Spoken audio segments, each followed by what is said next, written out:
Hi, this is Matt from tracymac.co.uk, and inside this rather unassuming bland black box we have, courtesy of our friends over at devicewire.com, the new HTC Touch Cruise.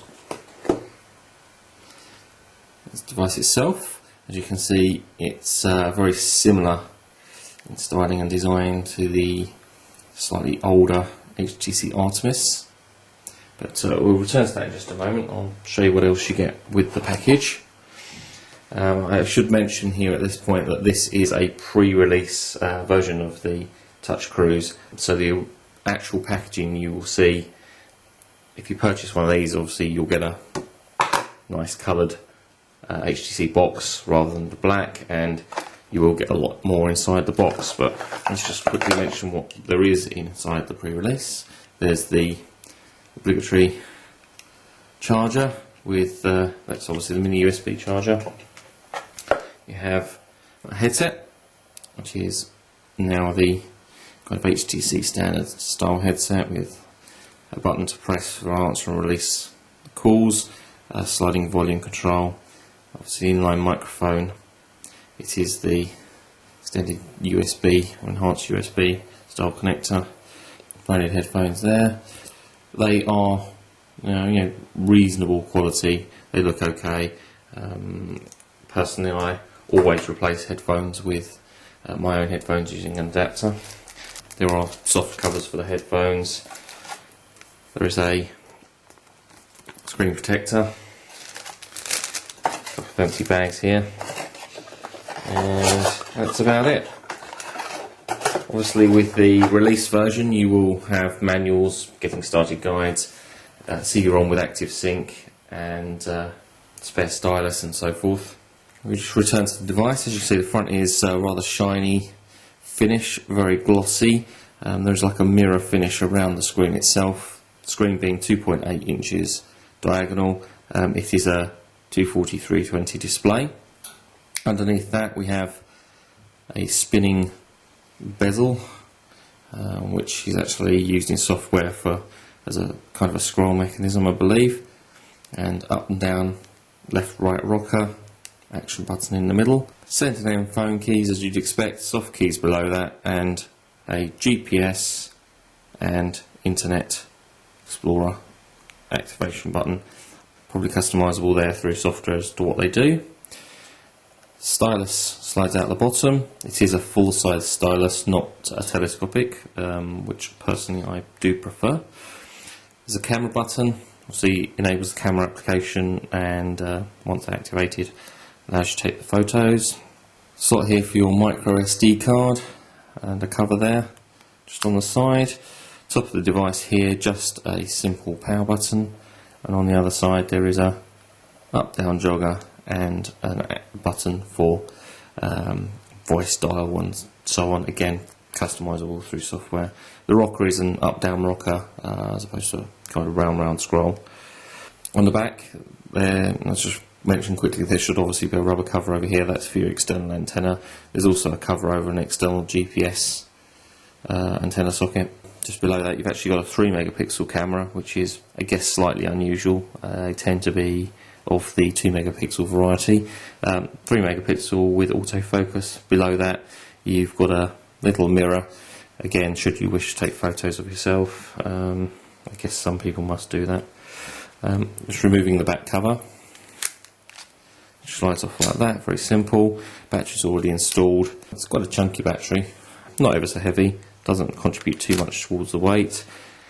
It is a 1350 milliamp hour.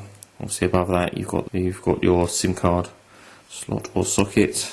Just opens up, obviously SIM card pops in, nothing terribly spectacular. Cover goes back on there. We have the device. As you can see, if you can make out there, the front is extremely flat and smooth. There's no inlaid bezel or anything for the actual screen or touch screen. Both good and bad. I think, I don't know if you can make it here on the video there. Shows it up just about. Already some scratches on this. As I mentioned, this is a pre-release version, so probably been around the block a little bit in other reviews and tests. So that's already scratched here. Clearly the screen protector hasn't been applied. Also fingerprint magnet. I've only had it for a few minutes and already the front is full of fingerprints. I guess I would be rubbing it on my trousers or my shirt frequently to get the fingerprints off. Definitely in need of a screen protector. I should mention the front facing VGA camera for video conferencing. Seems to be every other device has this at the moment. Not sure how popular video conferencing is. I don't use it myself. If you do use it, perhaps you want to drop me a line and let me know. Doesn't strike me as being that popular. Okay, let's just quickly mention the full specification as it is on paper. Dimensions 58mm by 110, 15.5mm thick. Feels quite light, certainly lighter than the HTC Titan 2. It sits quite nice in the palm of your hand. It's an attractive looking device. 256 meg of ROM, 128 meg of RAM. Again, that's quite nice. Decent capacities there. 400 MHz processor, which is nice, quite powerful. It is a Qualcomm chipset, which obviously goes hand in hand with the GPS. As I mentioned earlier, 3 megapixel autofocus camera. And I'll just power the device on. Quad band for cellular network and tri-band for cellular data link. It is GPS, Edge, UMTS, HSDPA. As you'd expect from a modern device, it is Bluetooth, Bluetooth 2, and we also have built-in Wi-Fi 802.11b and G. Just turning the device on for the first time, so let me align the screen very quickly, and we'll just take a quick look at touch flow. I think I can skip the copy and paste, and let's skip the rest of the setup. Okay, interestingly, for the first time I've started up. Most devices these days, when you first turn them on, configure them and so on, want to go through a setup and installation of some software. None of that here. Fairly generic installation of Windows Mobile 6, obviously with the touch flow laid on top of that.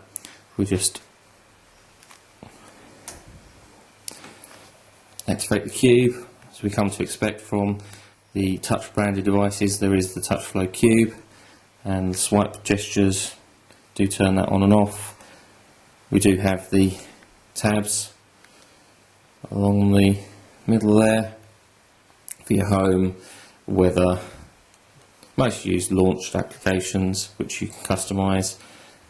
Touchscreen is fairly sensitive, as you would expect. As I mentioned before, the little scroll wheel on the outside does scroll through your applications, or you can use your up down there. Heading into settings,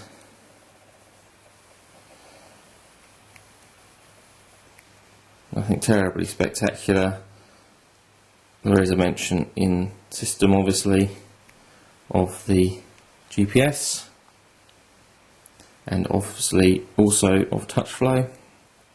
Head into programs, scroll through, pretty regular stuff. Should also mention the FM radio, which is included, also the quick GPS service, SIM manager, pretty standard stuff. No GPS software pre-installed on this particular pre-release device, and obviously nothing in the box. I've heard that HTC will be bundling a cut down version of TomTom 6 in much the same way as they did with the Titan 2. It will be very cut down and very localised. A kind of light version with the option to upgrade with additional maps. Currently unconfirmed as to whether or not that is the case. So there we have it. That was a quick whistle-stop tour of the HTC Touch Cruise. Thanks once again to devicewire.com for the loan of the review unit. I'll be using the HTC Touch Cruise as my main device for a week or so, and hope to have the review online on tracymat.co.uk very soon.